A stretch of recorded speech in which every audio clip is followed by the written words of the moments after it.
electrostatic services are really good for dry stuff, for spot cleaning. And then that's how the Swiffer got started, actually. What happened was there was this guy, Jack Gumlett. I sat next to him when I went to work for this company a few years later. And he thought, what if we took the diaper and put it on a stick and do this and see what happens?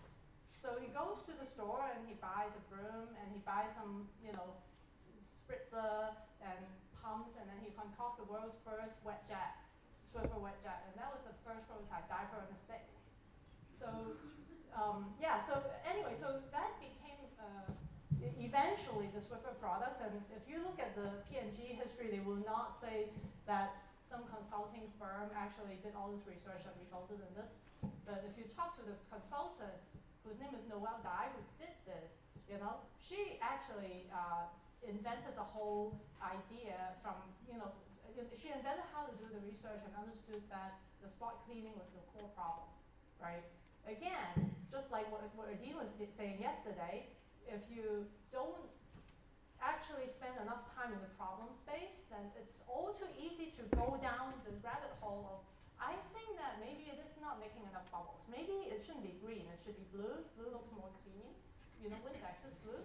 Oh, I think that the label probably is a problem. Maybe it's the end cap design in the store that's the problem. Maybe someone else is marketing better, that's the problem. Maybe it's the price. And it's like you've got this blinders on, you're looking at a very, very narrow facet. But what they did was they went into the kitchen and they asked a very open-ended question, which is what's happening in the kitchen for cleaning floors now? I want to see, right?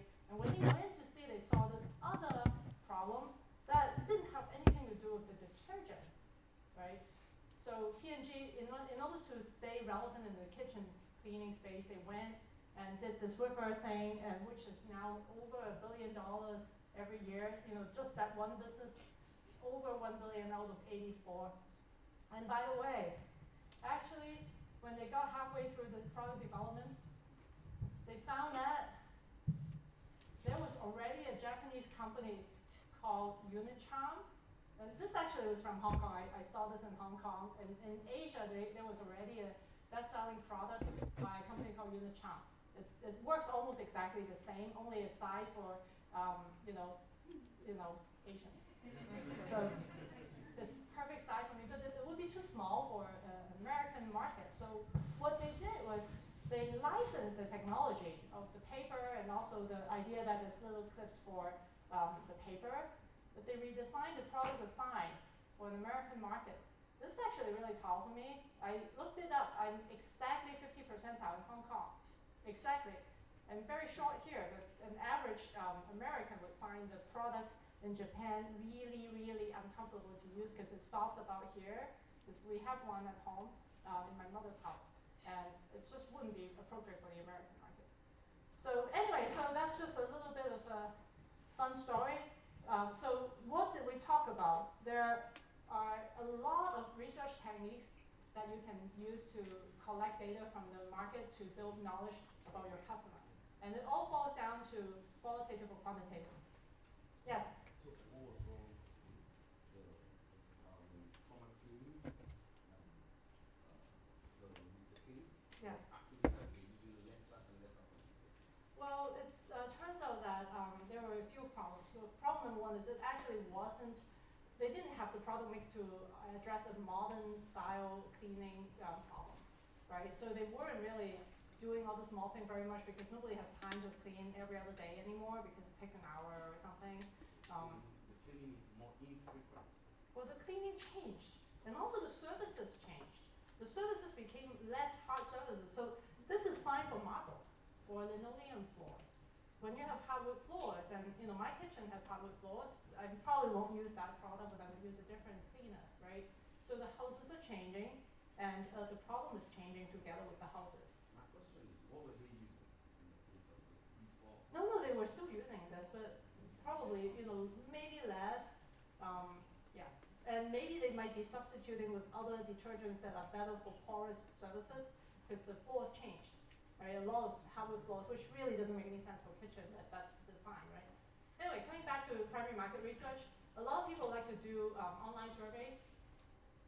So when you're in the beginning, in the discovery mode, do you think you should do a qualitative round of research or a quantitative round like a survey? Qualitative versus quantitative. Yes. I've done, so for one of the projects I did initially the survey, and it was under bad feedback because it was one-sided, and I realized that when I was reading the information that I got out of the survey, it didn't really serve any purpose. I couldn't understand like much of the, like I couldn't translate that research into accurate information. Why is that?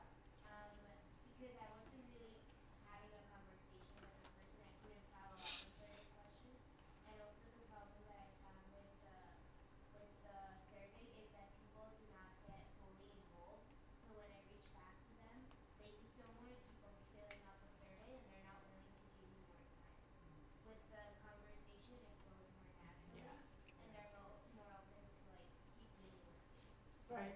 Yeah, so a couple of, just to recap a couple of things. So thing number one is, it's hard to ask the right questions when you're in discovery mode. You don't know what you don't know. So if I sit down with you and I say, I want to understand how you clean your kitchen. Tell me about the last time you cleaned your kitchen. So you can tell me the story of your kitchen and cleaning it. But if I give you a survey, then it's limited on what my understanding is, right? And then the other thing is that's very interesting is like people are actually much more invested having had a conversation with you than having filled, a bunch of surveys with 5-point scales. Yes. And I also think you can see like body expressions, body language, and other things that you couldn't see while you're making a computer type. Right. So okay. So when you interview someone, where is the information? Where is the most of the information when you're trying to talk to someone and try to understand them? It's in their head. Body language. It's not to say the words don't matter, but it has to be in context, right? So I could say, well, you could ask me, how do you feel about your floor cleaning product? And I could say, on the phone, well, yeah, I'm pretty happy with them. But if you see me, you see that, yeah, I'm kind of happy. And you can get a lot more if you have the context and you look at the person. Or in other cases, we run into this much more frequently, which is we've got a student team, right? They go out there and they do research, and they're saying, do you think that this is a good product for you? And I'm like right in your face asking you that. And then it's kind of like you feel bad for the other person, right? So you don't want to say, I think this is really stupid. You're not going to say that. So, but you might say, yeah, sure. Maybe. I think I might use that. And then you take just the literal words that, well, they said yes. But I didn't say yes. I'm just trying to get you to go away so I don't have to tell you that your product really sucks, right? So in the beginning, always qualitative over quantitative. And by the way, I really like doing a round of quantitative after I know what I'm doing. Because a lot of times it's really, really hard to know whether or not you got into a sampling error, right? If you talk to only 20 or 30 people, are you just accidentally finding all the outliers in the world, or is that real? So if you follow that with like a broader survey and you know what questions to ask, then that's a good way to follow up. All right. So for startups, in my mind, there's really 4 go-to techniques. By the way, I have a PMR primer there's a document you guys should all have gotten that has links, and one of the reference things is a primary market research primer. It's got many, many, many other techniques, but for startups, it comes down to 4. It's the interview technique, it's the observation technique. I'll tell you about the shower another time, but maybe I'll tell you this. So we were working on the shower project, and we had to figure out for a company called Moen what constitutes a great shower. What do people do in showers? How do you think we got that picture? Singing. What? Singing? Well, no. I mean, like the fact that we have a picture of a guy showering. How do we get that picture? Stock footage. Spy on them. Really? I think that's against the law. US. Huh? I'm sorry? Illegal.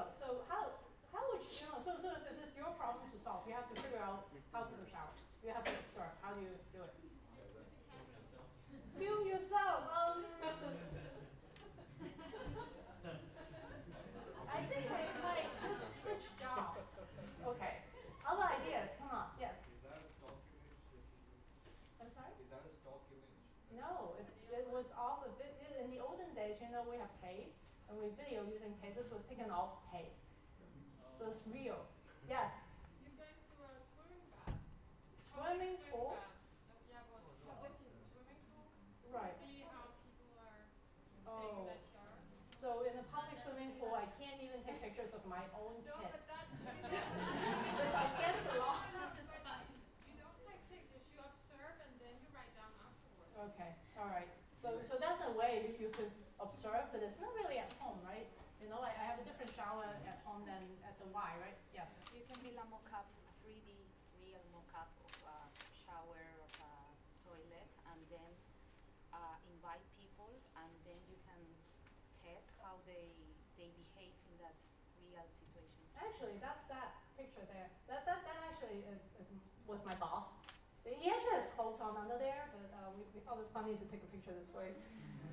We built a shower in the office, and then we had all of us like cycle through in swimsuits and stuff.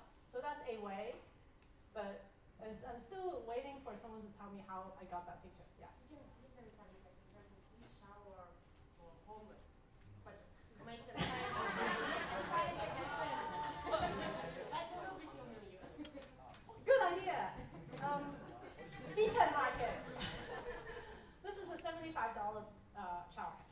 Yeah. So, all right. Yes. You recruited? Yes. You recruited nudist people, like. He got it. That was the answer. So we hired. So I work for Design Continuum, and Design Continuum hired a research firm. I just want to say. You also okay? So see. Yeah, we share. The power of the crowd. So they went to a nudist colony where people already run around naked. So you could say, well, that's really not representative. But okay, that to some extent, people are people. So if they don't like to wear clothes, that's still okay. But we got a lot of data there. Just looking at how people really interact with the stream of water and stuff. The last one I'm not going to talk about because Doug's talking about that, which is a lot of digital experimentation. What can you do with A/B tests? And Doug has got the best example. I love the Etsy one. Yeah, blue dress. So there are really 4 go-to techniques, and depending on where you are in your startup journey, and one might be better than the other. And then oftentimes you come back and you come back and you come back. So, all right. So we're going to spend the next several minutes talking about detailed interview.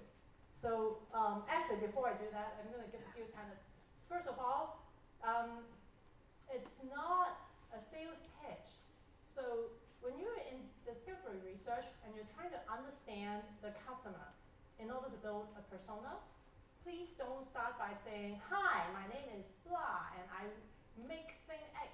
And I want to interview you about whether or not thing X is a great solution for your problems. And then what happens then? You prime them. What happens when you prime them? They want to be nice about the thing, and then are you talking about them or are you talking about you? Right. So, well, I can talk about me all day long with my own friends. I don't need to go find strangers. I mean, if you're going to do discovery research, problem research, to understand the other person, then don't talk about yourself or your product. You want to understand their context. What are their problems to solve? Keep your ears open. I'm sorry? Yes, absolutely. So, yeah. So, for example, you have to say, for example, one recent research project I did was for source code control. This is talking to software managers who buy things to manage their source code. So I would go to say, well, I want to talk to you about the general area of application lifecycle management, which is the parent name of the thing that I'm working on. And I just want to understand, tell me about the last time you had to switch this product, that kind of thing. So you're not giving away. You can go into such a kind of, say, on in the generic fields. Well, I tend to just say generic field, and then if they're really curious, no, I really want to, I'm like dying for curiosity. What do you really do?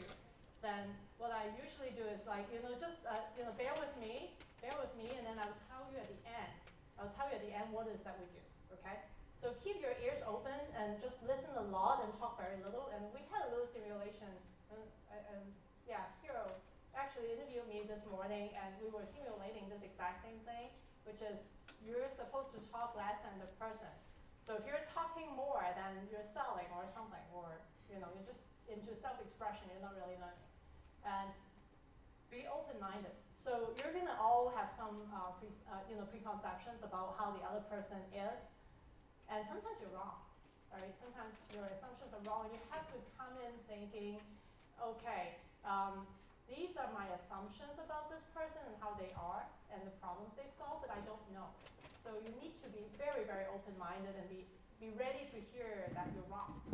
So one last thing before we jump into simulation. To record or not to record. Now the folks who have done focus groups, I'm sure you recorded, right? Because that's usually how you do it. But everybody else, what do you think? You're in a one-on-one interview in the house talking to someone about their floor. Do you record? I can become conscious. They will become conscious.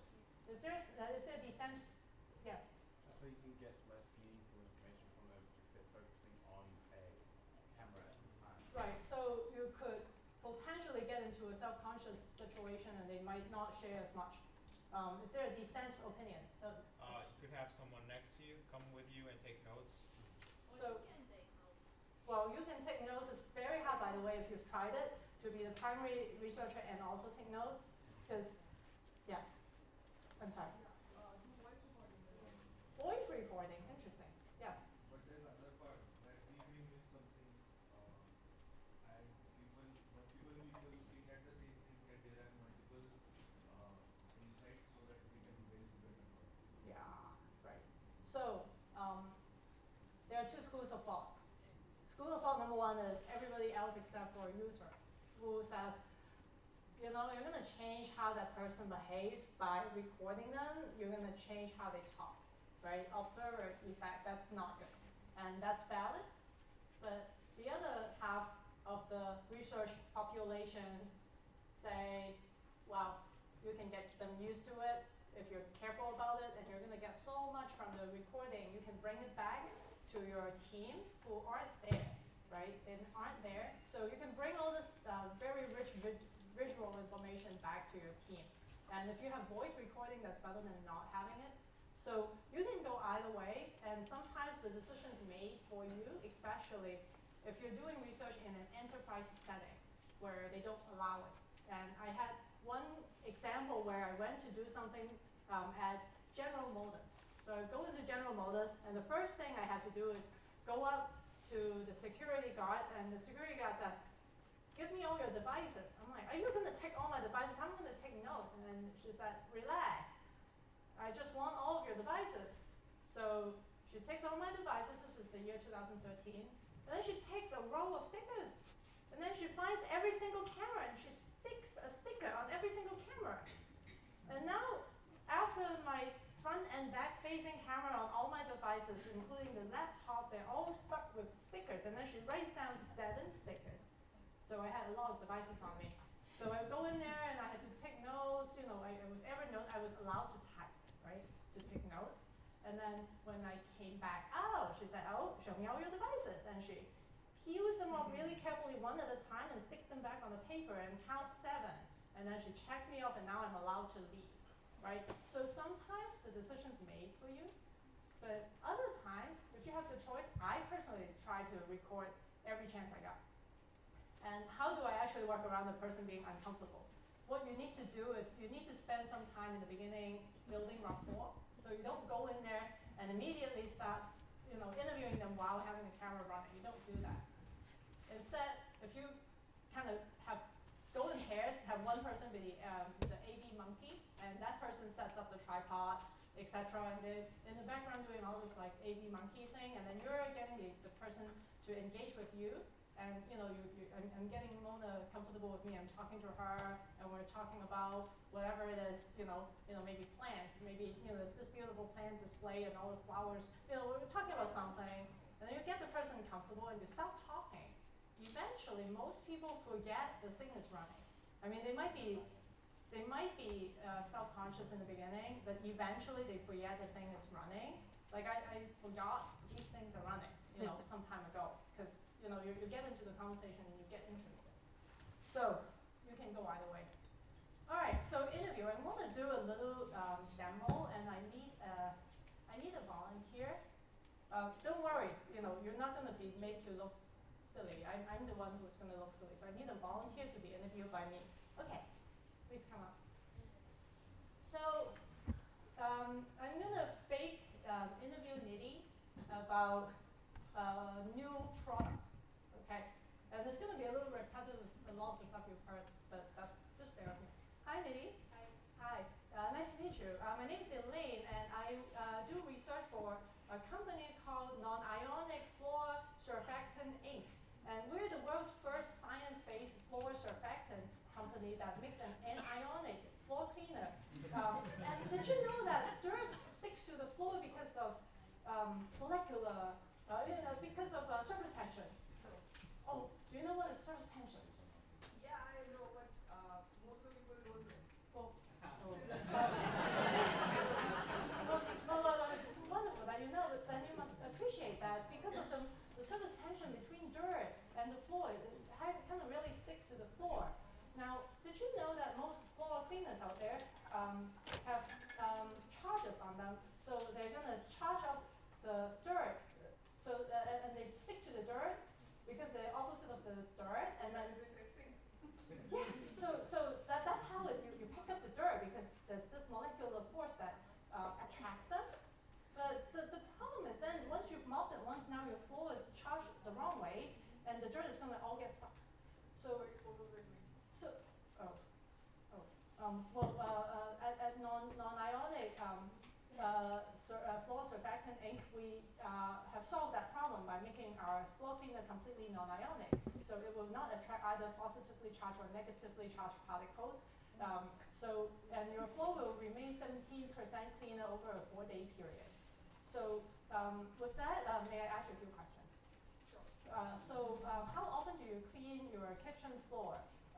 Once every week, 1 to 3 times a week, 3 to 5 times a week, or more than 5 times a week? Well, back at my home, my mom cleans it twice a day. Oh.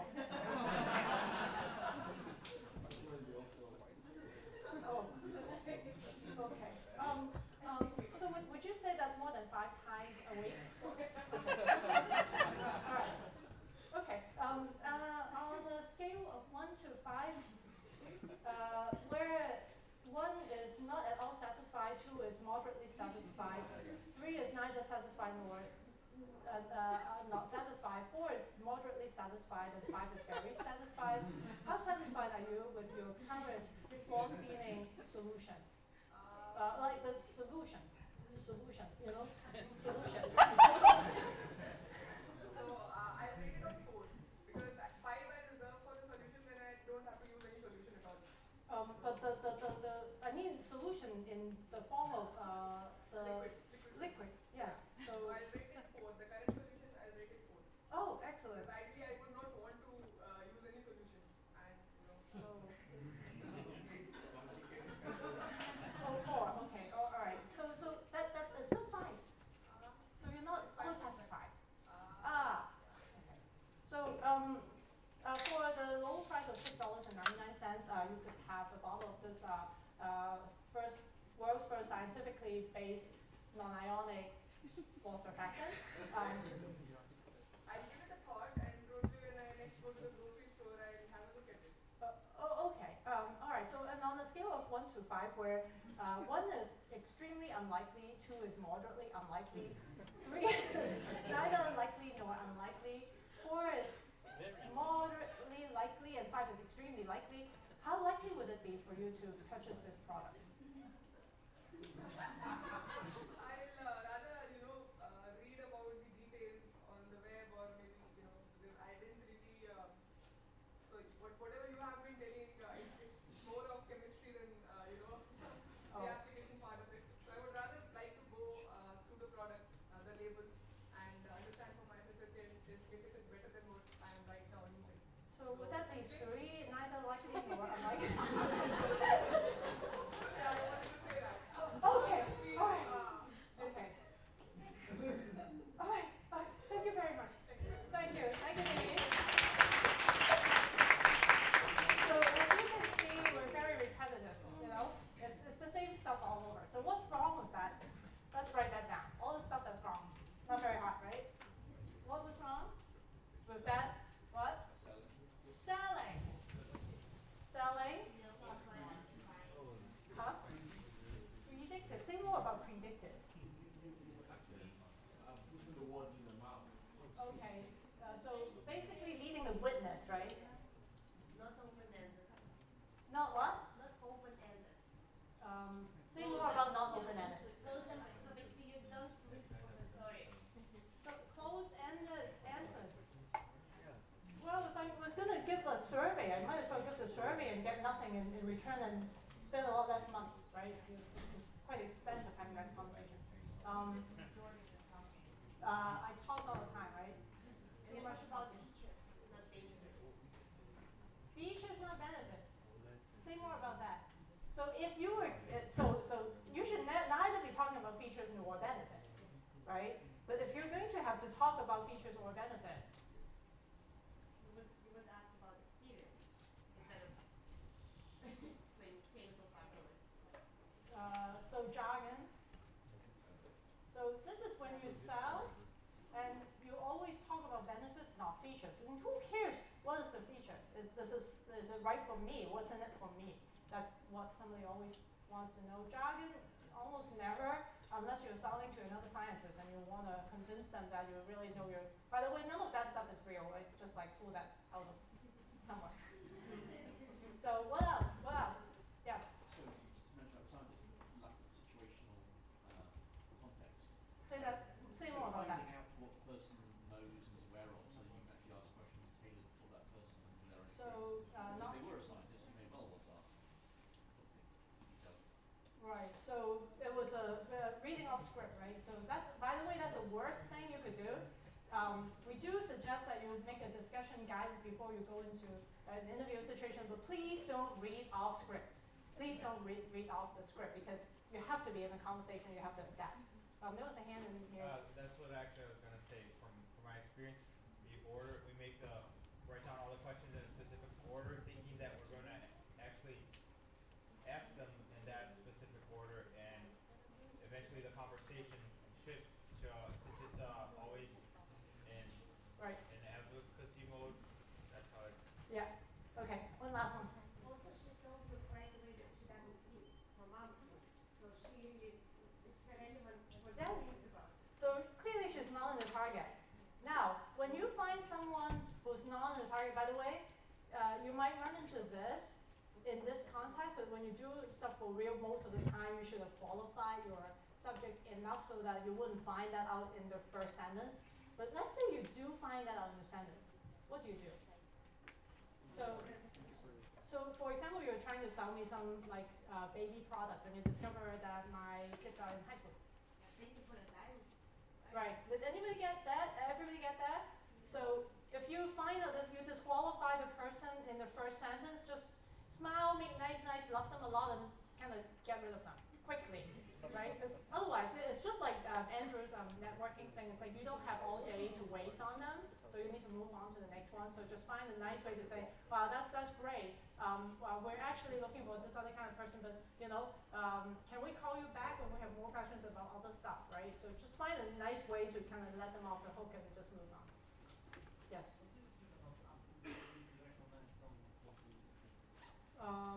Right. So Erdine is actually going to talk a lot more about how to get suspects for primary market research later today. So I would suggest that you hold that question for a second. All right. So technique cheat sheet.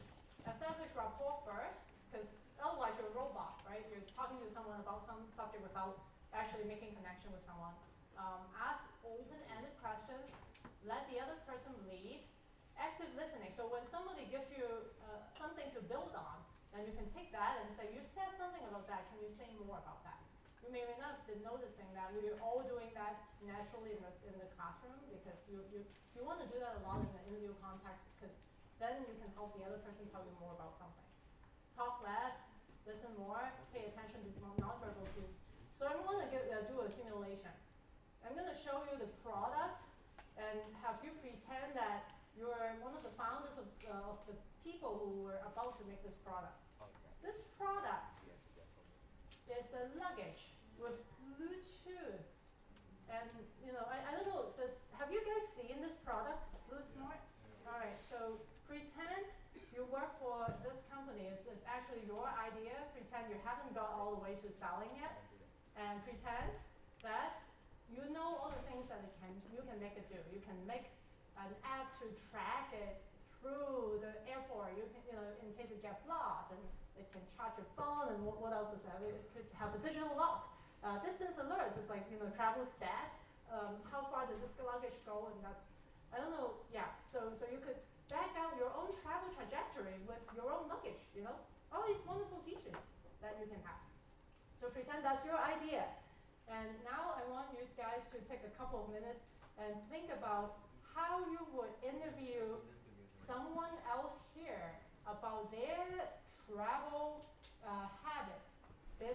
habits.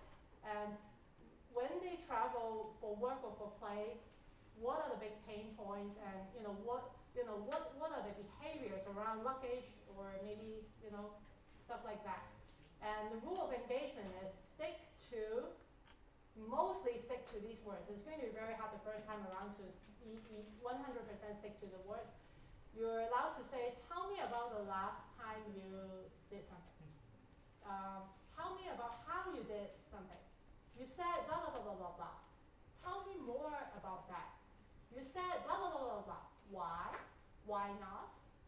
Say more about something. So instead of just asking like a scripted question, try to use these words as much as possible to have an open-ended conversation. And just find any, okay, so let me put one more wrinkle. Find someone not in your team. And then pair up one-on-one, and person one interview the other person, and then switch, and you can have about 2 or 3 minutes each, and then we're going to regroup, okay?